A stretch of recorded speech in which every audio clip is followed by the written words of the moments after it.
So today we're gonna talk about the Reptile. Oh, wait, I arranged the letters in the wrong order. I meant Peter Thiel.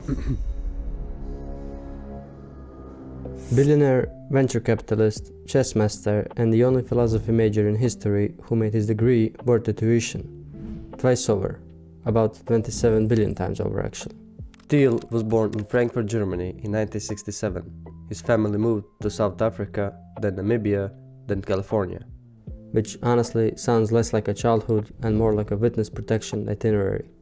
He eventually landed at Stanford, where he studied philosophy and then law, which is the academic equivalent of asking what is the meaning of life and then answering billable hours.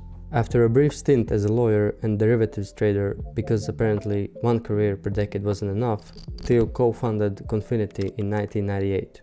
It merged with Elon Musk's company X.com and they created PayPal. They basically invented sending money over the internet and then gathered all of it. eBay bought PayPal in 2002 for $1.5 billion, which is a lot of money for something that now mostly emails you to say someone logged into your account from Belarus.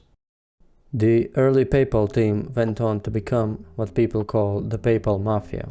Because the alumni went on to found or run YouTube, LinkedIn, Tesla, SpaceX, Yelp, and about half of Silicon Valley. It's like if one group project in a university produced the entire global economy. Except unlike group projects, everyone actually did their part. In 2004, Thiel became Facebook's first outside investor. He put in $500,000 for about 10% of the company, and later sold most of it for over $1 billion. That is a 2000x return.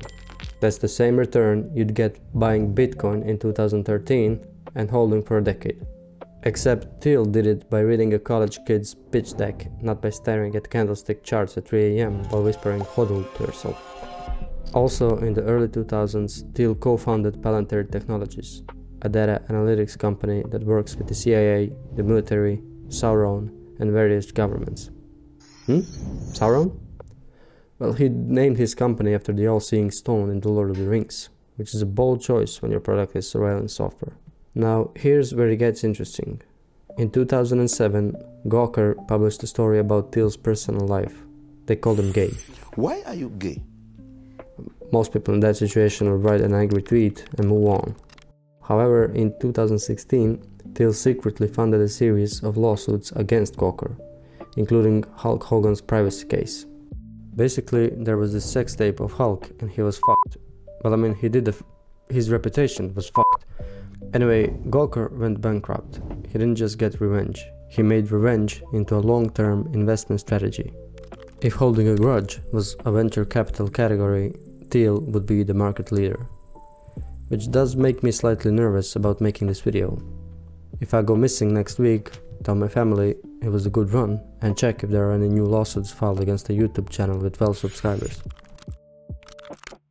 Thiel also wrote a best-selling book called 0 to 1 about how great companies create something new instead of copying what exists. His main thesis is that competition is for losers and you should aim to build a monopoly. Which is very easy advice to give when you're worth $27 billion and not currently refreshing your LinkedIn notifications hoping a recruiter will message you back. Then there's the Thiel Fellowship, where he pays young people $100,000 to drop out of college and start companies. Past fellows went on to co-create Ethereum and Figma. So either this proves university is a scam, or it proves that if you give a motivated 18-year-old $100,000, they'll figure it out. Possibly both. Politically, Thiel is a libertarian who backed Trump in 2016, founded J.D. Vance's Senate run, and generally believes technology will make government unnecessary. Which does sound appealing right now, considering that the government just doubled my gas price over a strait I can't even point to on a map. Now, you might wonder why a libertarian is spending $15 million in politics. So Thiel basically bought a vice president and got a subscription to the entire defense budget. Honestly, it makes the Facebook investment look mid. On the side, Thiel funds anti-aging research, floating ocean cities, AI safety, and reportedly owns property in New Zealand. So his backup plan is essentially live forever on the ocean, protected by AI, and if all that fails, New Zealand. I can relate, but I have to respect the contingency planning. My backup plan is hoping one of my reels goes viral before rent is due. So where does Reptile fall on the Silicon Valley spectrum? He is comfortably in the zone between visionary genius and literally named his surveillance company after a Tolkien artifact and then destroyed a media empire from the shadows. Which, honestly, kind of iconic. You worry about. I think you would prefer the human race to endure, right? You're hesitating. Yeah, well, yes? I don't know. I would